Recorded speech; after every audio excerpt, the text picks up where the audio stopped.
Muito bem, estamos agora no bloco de número 5 e eu quero aproveitar e quero só fazer uma revisãozinha ali na última parte para vocês poderem entender melhor. O Código de Defesa do Consumidor surge, então, né, em 90, a Lei 8.078, em 1990. Aí veio, posteriormente, a Lei 9.656 de 98.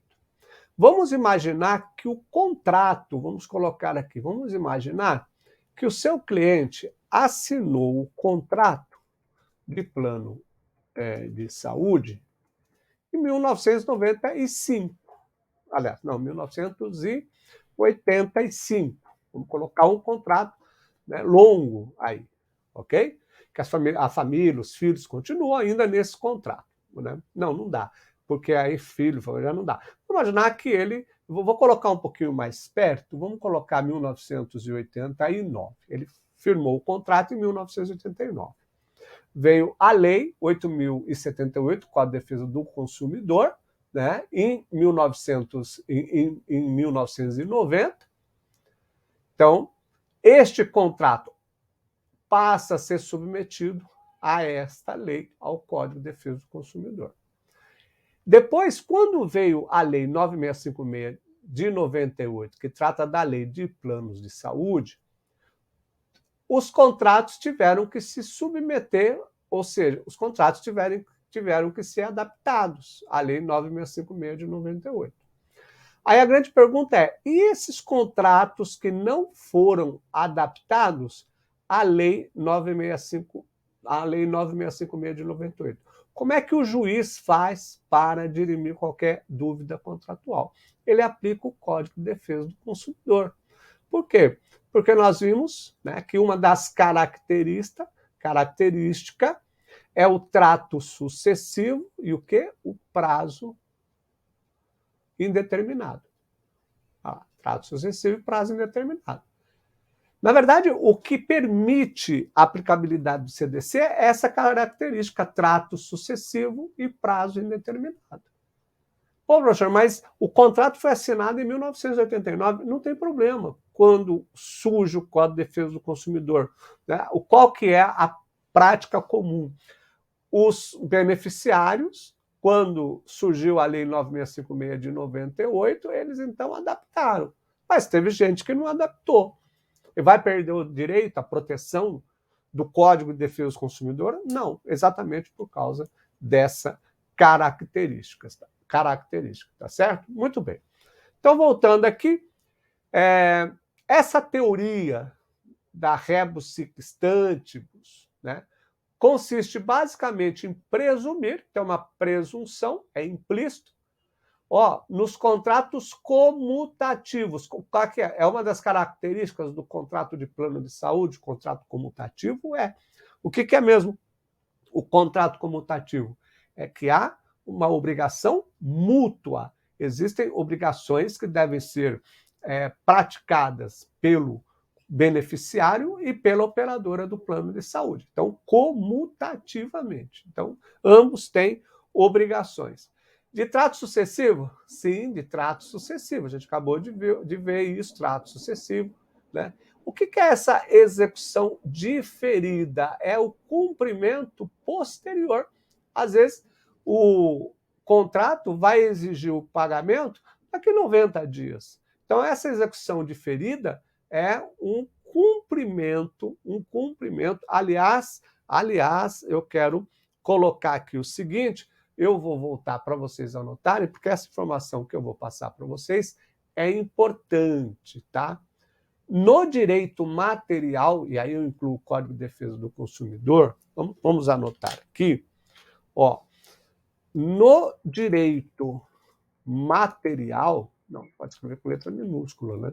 No direito material, e aqui eu vou colocar direito civil e Código de Defesa do Consumidor, tá?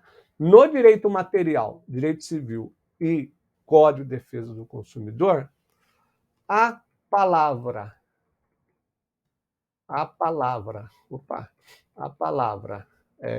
execução,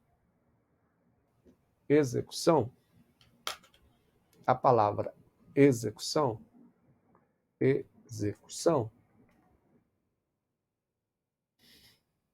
significa cumprimento contratual. Então, se eu estou falando uma execução diferida, eu estou dizendo um cumprimento que será uma prestação, por exemplo, a própria obrigação, que será cumprida posteriormente à data da assinatura do contrato. Então, no direito material, gente, execução significa cumprimento.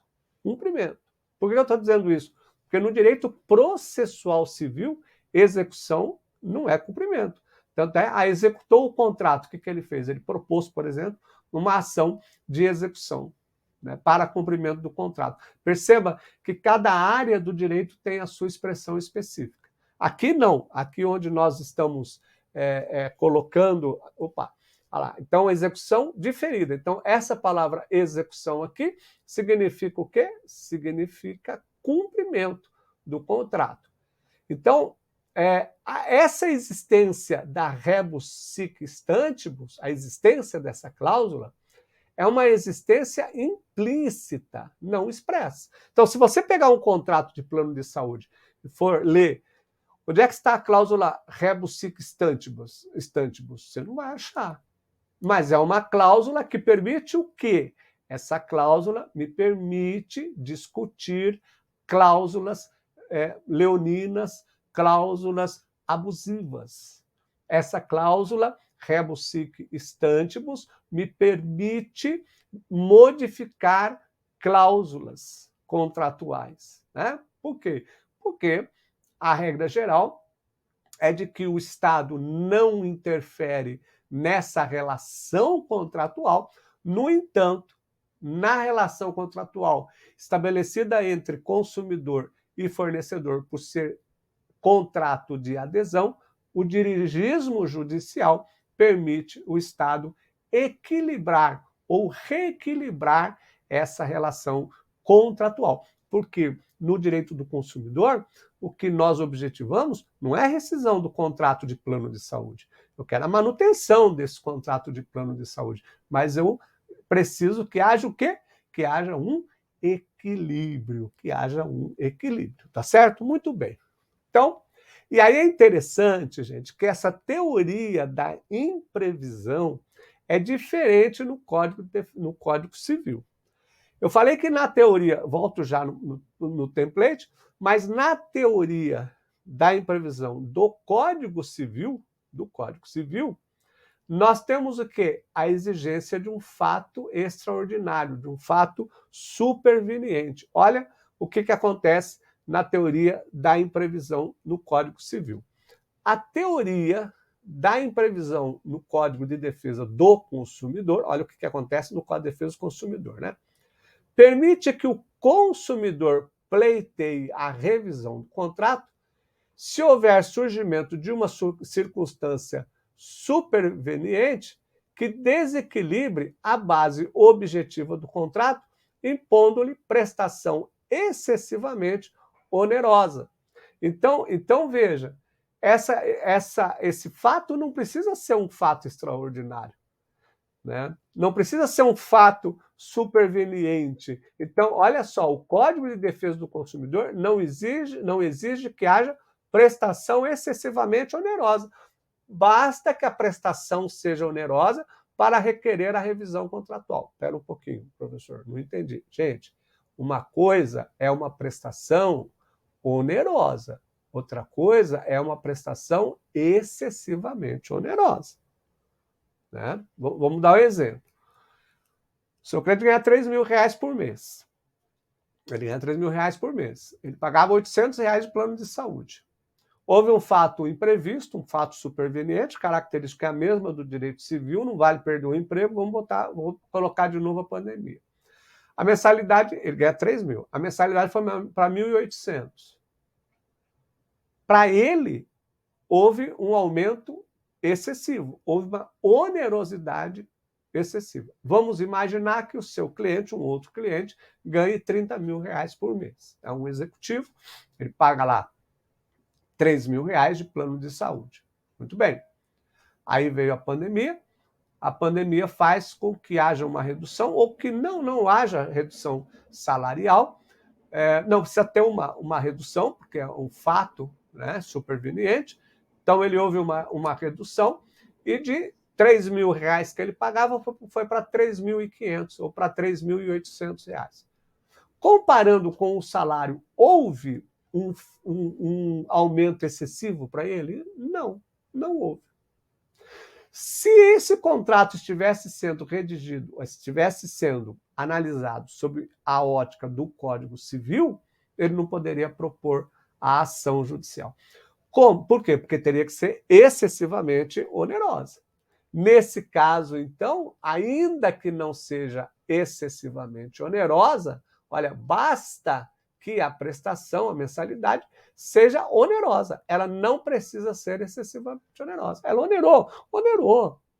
Então, eu posso requerer a revisão contratual para modificar uma cláusula, eu posso requerer a revisão contratual para pedir um abatimento na mensalidade do plano de saúde durante lá o período da pandemia? Posso, sem problema nenhum. É isso que é a diferença. Então, no Código Civil, ela tem que ser excessivamente onerosa. No direito, no Código de Defesa do Consumidor, ela não precisa ser excessivamente onerosa. Cuidado que determinados, né, institutos, por exemplo, quando eu falo em vício redibitório, vício oculto, no direito civil, no direito do consumidor, tanto o vício pode ser oculto quanto pode ser aparente. No direito civil não existe vício aparente. Estou falando vício redibitório, vício oculto, é porque não é aparente. O direito consumerista permite uma ação com vício, né, ainda que seja aparente. Você percebeu? Né? Então, isso é que é importante. Cada instituto tem a sua classificação própria, tá certo? Muito bem. E aí, nós temos uma questão que envolve o abuso de direito. Deixa eu explicar por quê. A questão está relacionada na cláusula abusiva. Cláusula abusiva. Você sabe que todo termo jurídico tem, às vezes, a própria explicação dele na própria legislação. Muito bem. Quando eu falo que há uma cláusula abusiva, esse adjetivo abusivo nos remete ao abuso de direito. Cláusula abusiva nos remete ao abuso de direito, lá do artigo 187 do Código Civil. E é importante nós entendermos que nesta relação que existe entre o beneficiário do plano de saúde e a operadora do plano de saúde, pode haver uma abusividade da operadora. Exemplo. Vou dar um exemplo. Ele resolve não cobrir as despesas daquele cliente, daquele paciente que está internado. Né? Houve um abuso no direito dele? Houve. Por quê? Porque a súmula 302 do STJ diz que ele não pode. Ele pode, né? Olha que interessante, ele pode determinar o período de internação se o contrato for ambulatorial? Pode. Há abusividade se houver uma cláusula? Não. Há abuso de direito? Não. Agora, se houver uma cláusula de limitação num contrato hospitalar de internação, aí é abusividade. Então, eu quero ler com vocês aqui, para a gente poder desenvolver melhor esse raciocínio, no próximo bloco, mas eu já quero ler com vocês aqui a definição de abuso de direito. Define-se o abuso de direito como o resultado do excesso de exercício de um direito capaz de causar dano a outrem, isto é, o abuso de direito caracteriza-se pelo uso irregular e desviante do direito em seu exercício por parte do titular. Então, nós vamos trabalhar aqui com duas possibilidades, duas interpretações passíveis de abuso do direito. Então, há duas interpretações passíveis na aplicação do abuso do direito para explicar a cláusula abusiva. Não se esqueça que, como regra geral, a cláusula abusiva coloca o consumidor em desvantagem frente à operadora de plano de saúde, né, o beneficiário em desvantagem frente à operadora do plano de saúde, porque esse contrato é um contrato que vai colocá-lo nessa situação desvantajosa, havendo, inclusive, locupletamento ilícito por parte da operadora de plano de saúde, ok? Então, vamos para o nosso próximo bloco.